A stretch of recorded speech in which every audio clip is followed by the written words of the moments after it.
Hello everyone, welcome back to my YouTube channel Organized thinking.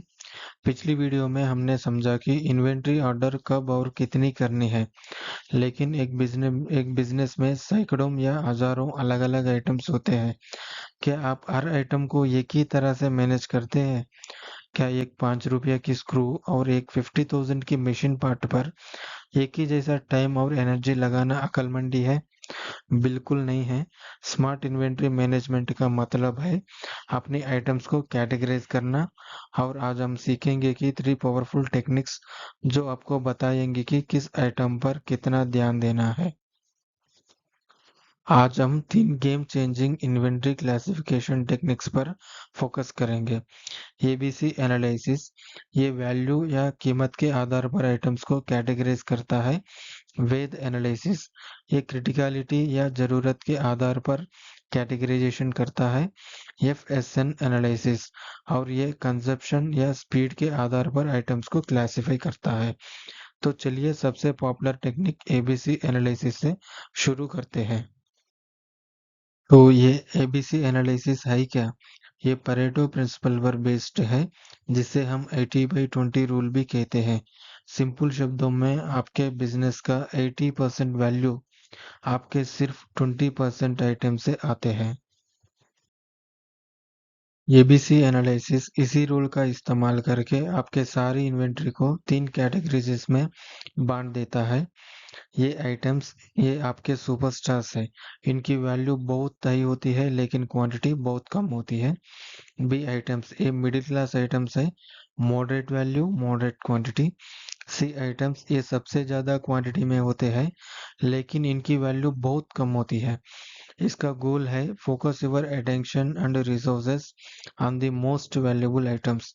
अपनी energy वहां लगाओ जहां से सबसे ज़्यादा रिटर्न आए। कैटेगरी ये आपके टोटल आइटम्स का सिर्फ 10 to 20% होते हैं, लेकिन आपकी टोटल इन्वेंट्री वैल्यू का 70 to 80% कंट्रीब्यूट करते हैं। सोच के देखिए, इन आइटम्स पर आपको कड़ी नज़र रखनी होती है। इनके रिकॉर्ड्स एकदम एक्यूरेट होने चाहिए और इनका स्टॉक लेवल फ्रीक्वेंटली रिव्यू करना पड़ता है। कैटेगरी बी, ये आपके 20 to 30% आइटम्स होते हैं जो वैल्यू का 15 to 20% हिस्सा है। इन पर रेगुलर मॉनिटरिंग जरूरी है, लेकिन उतनी स्ट्रिक्टनेस नहीं चाहिए जितनी ए कैटेगरी के लिए चाहिए। कैटेगरी सी, ये आपके इन्वेंट्री का सबसे बड़ा हिस्सा है, 50 to 60% आइटम्स, लेकिन इनकी टोटल वैल्यू सिर्फ 5 to 10% होती है।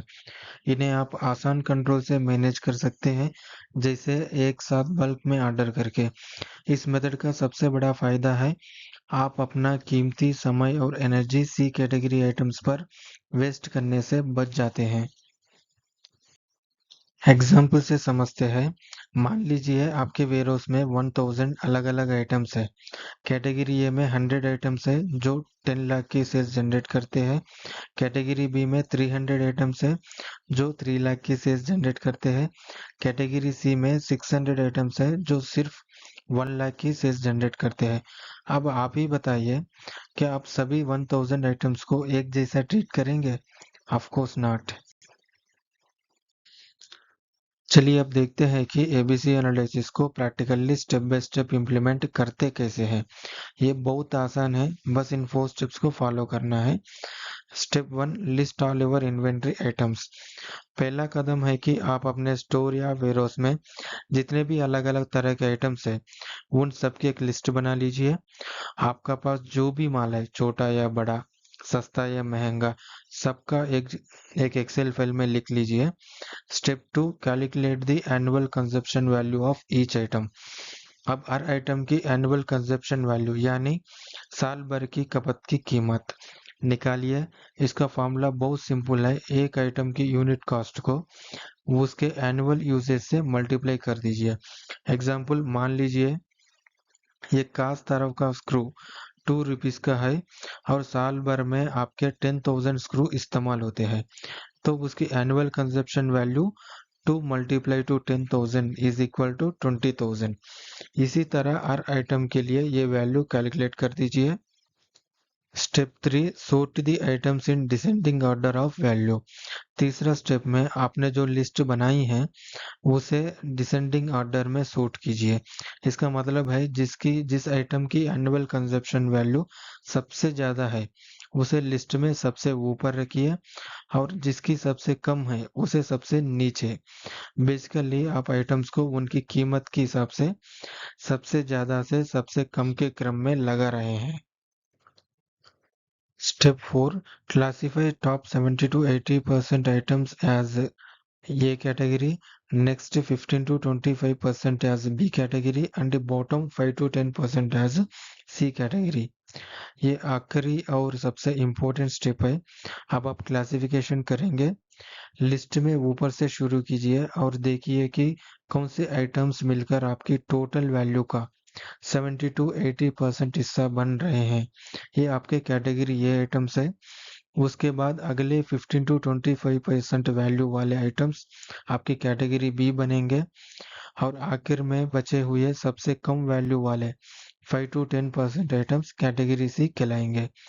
बस इन 4 सिंपल स्टेप्स को फॉलो करके आप अपनी पूरी इन्वेंट्री को ए, बी और सी कैटेगरीज में आसानी से बांट सकते हैं। इससे आपके साफ साफ पता चल जाता है कि आपको अपना ध्यान, समय और पैसा कहाँ सबसे ज्यादा लगाना है। और ये सिर्फ रिटेल की बात नहीं है। एक मैन्युफैक्चरिंग प्लांट जैसे कि एक सीमेंट फैक्ट्री का एग्जांपल देखिए। यहाँ टेबल में लाइमस्टोन और फ्यूल ये कैटेगरी में है। क्यों? क्योंकि इनकी टोटल कंजप्शन वैल्यू सबसे ज्यादा है, क्रोस में है। वहीं आयरन ओर और पैलेट्स सी कैटेगरी में है। इनकी जरूरत है लेकिन इन पर होने वाला खर्चा ए कैटेगरी के मुकाबले बहुत कम है। चलिए अब अपनी एनालिसिस को एक लेवल और ऊपर ले जाते हैं। अब तक हमने कीमत की बात की, लेकिन क्या हो अगर एक आइटम सस्ता हो पर उसके बिना आपका काम ही रुक जाए? यहाँ आता है वेद एनालिसिस। वेद का मतलब है, वेद stands for vital, essential and desirable। It's a method used to classify inventory items based on how critical they are to the functioning of the business। Whittle items, इनके बिना बिजनेस चल ही नहीं सकता है। एसेंशियल आइटम्स, ये जरूरी है लेकिन इनकी शॉर्ट टर्म अवेलेबिलिटी मैनेज की जा सकती है। डिजायरेबल आइटम्स, ये नाइस टू हैव आइटम्स है लेकिन इनकी ना होने से ऑपरेशंस पर कोई खास फर्क नहीं पड़ता है। ABC analysis cost per based है। वेद एनालिसिस फंक्शनैलिटी और अर्जेंसी पर बेस्ड है। एक हॉस्पिटल का एग्जांपल लेते हैं। आईसीयू में वेंटिलेटर, इसके बिना पेशेंट की जान खतरे में आ सकती है, ये विटल है। जनरल वार्ड में पेशेंट के लिए बेडशीट जरूरी है पर अगर 1 घंटे डिले हो तो मैनेज हो सकता है, ये एसेंशियल है। हॉस्पिटल के रिसेप्शन पर लगे डेकोरेटिव प्लांट्स, इनके ना होने से पेशेंट के इलाज पर कोई फर्क नहीं पड़ेगा, ये डिजायरेबल है। तो चलिए अब वेद एनालिसिस करने का प्रैक्टिकल तरीका देखते हैं। ये कॉस्ट नहीं बल्कि आइटम की जरूरत पर फोकस करता है। इसके भी 4 आसान से स्टेप्स है। Step 1, create an inventory list. पहला स्टेप एबीसी एनालिसिस जैसा ही है।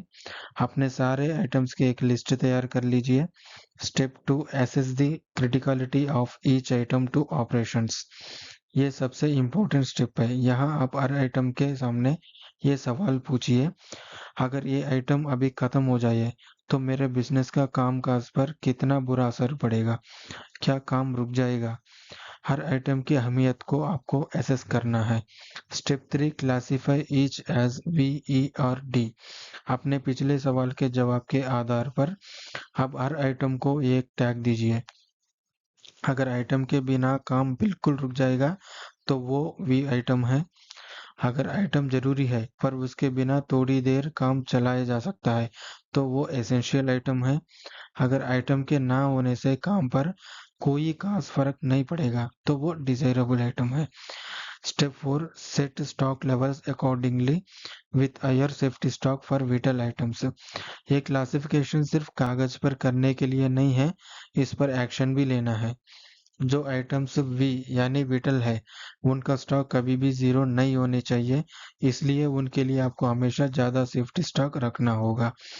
ई आइटम्स के लिए मॉडरेट सेफ्टी स्टॉक और डी आइटम के लिए शायद सेफ्टी स्टॉक का ज़रूरत नहीं पड़ेगा।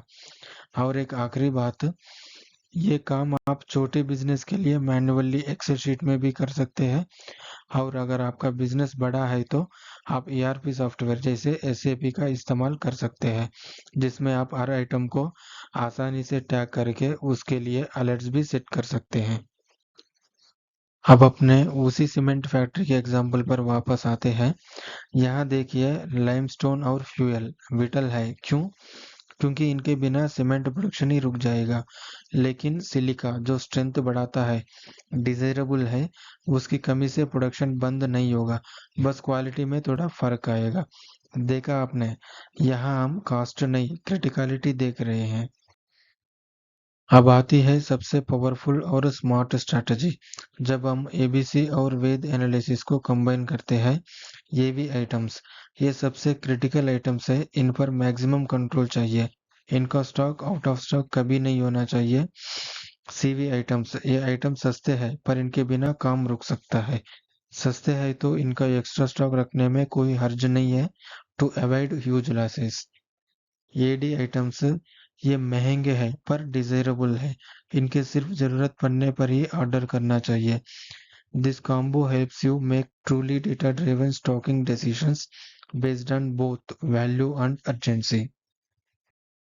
हमारी फाइनल टेक्निक है एफएसएन एनालिसिस। ये देखती है speed, F for fast moving items जो बहुत जल्दी जल्दी यूज होती है, S for slow moving items जो धीरे धीरे यूज होती है, N for non moving items जो सालों से पड़े हैं बस धूल खा रही है, ये आपका डेड स्टॉक है। एफएसएन एनालिसिस आपको बताती है कि आपका कैश कहाँ एक्टिव है और कहाँ डेड इन्वेंट्री में फंसा हुआ है। तो चलिए अब हमारी आखिरी टेक्निक एफएसएन एनालिसिस को इम्प्लीमेंट करने का स्टेप बाय स्टेप तरीका समझते हैं। ये एनालिसिस आपको बताती है कि कौन सा माल तेजी से बिक रहा है और कौन सा माल बस जगह खा रहे हैं। Step 1, get usages data from your inventory और ईआरपी सिस्टम। पहला स्टेप है डेटा गैदर करना। आपको ये पता करना है कि आपका कौन सा आइटम कितना यूज हो रहा है। ये डेटा आपको अपने इन्वेंट्री रिकॉर्ड्स या ईआरपी सॉफ्टवेयर से मिल जाएगा। Step 2, count how many times each item was issued over A time period. अब आपको एक टाइम पीरियड फिक्स करना है, जैसे पिछले 6 महीना या 1 साल। इस टाइम पीरियड में आपको देखना है कि हर आइटम कितनी बार आपके स्टोर से निकला या यूज हुआ। बेसिकली आप हर आइटम की कंजप्शन स्पीड को नाप रहे हैं। Step 3, categories. बस अब आपके पास सारा डेटा है, अब आप आसानी से अपने आइटम्स को क्लासिफाई कर सकते हैं। जिन आइटम्स का मूवमेंट बहुत ज़्यादा है, यानी जो बार बार यूज हो रहे हैं, वो कहलाएंगे फास्ट मूविंग। जिनका मूवमेंट आराम से हो रहा है, कभी कभी यूज होते हैं, वो है स्लो मूविंग। और वो आइटम्स जिनका पिछले 6 महीना या 1 साल में कोई मूवमेंट नहीं हुआ, यानी जो बिल्कुल बिल्कुल भी यूज नहीं हुई है, वो है नॉन मूविंग या डेड स्टॉक। इस सिंपल प्रोसेस से आपको एकदम क्लियर पिक्चर मिल जाती है कि कौन से प्रोडक्ट आपके स्टार परफॉर्मेंस है और कौन से प्रोडक्ट्स आपका पैसा और जगह ब्लॉक कर रहे हैं। चलिए आप एग्जाम्पल के लिए टेबल को देख लीजिए। यहाँ पे production loss and common screws है। ये 500 एंड 1000 यूनिट्स एक महीने में कंजप्शन हुआ है, तो इसलिए हमने ये दो आइटम्स को हमने क्लासिफाई किया है F items. And specialised filters and seasonal paint, ये 20 एंड 50 यूनिट्स कंजप्शन हुआ है, तो इसको हमने डिफाइन की क्लासिफाई किया है कि यस आइटम्स।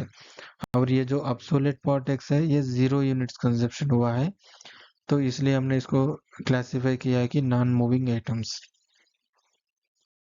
और इससे भी जब आप एबीसी या वेद के साथ कंबाइन करते हैं, स्ट्रेटजी और भी शार्प हो जाती है। फॉर एग्जांपल, ये F items high value and fast moving आपके सुपरस्टार आइटम्स है, इन पर टॉप प्रायोरिटी होनी चाहिए। D N items desirable and non moving, ये वो आइटम्स है जरूरी भी नहीं है और बिक भी नहीं रही है, इनके क्लियरेंस में डालकर लिक्विडेट करना ही सबसे बेस्ट ऑप्शन है। इससे आपका कैश भी फ्री होगा और वेयरहाउस में जगह भी बनेगा। तो दोस्तों, आज हमने इन्वेंट्री को क्लासिफाई करने की 3 पावरफुल टेक्निक सीखी। एबीसी एनालिसिस वैल्यू के लिए, वेद एनालिसिस क्रिटिकलिटी के लिए, एफएसएन एनालिसिस स्पीड के लिए। जब आप इन टेक्निक्स को अकेले या कॉम्बिनेशन में यूज करते हैं तो आपका हर डिसीजन स्ट्रैटेजिक और डेटा ड्रिवन बन जाती है। आप सही जगह पर फोकस करते हैं, पैसा बचाता है और अपने बिजनेस को ज़्यादा एफिशिएंटली रन करते हैं। आई होप ये वीडियो आपके लिए काफ़ी यूज़फुल रहा होगा। अगर आप इन टॉपिक्स को और डीपली जानना है तो please check out my official website www.organizedthinking.in, जहाँ पे आपको मिलेंगे free e books with ready to use templates. मिलते हैं अगली वीडियो में। Thank you and take care.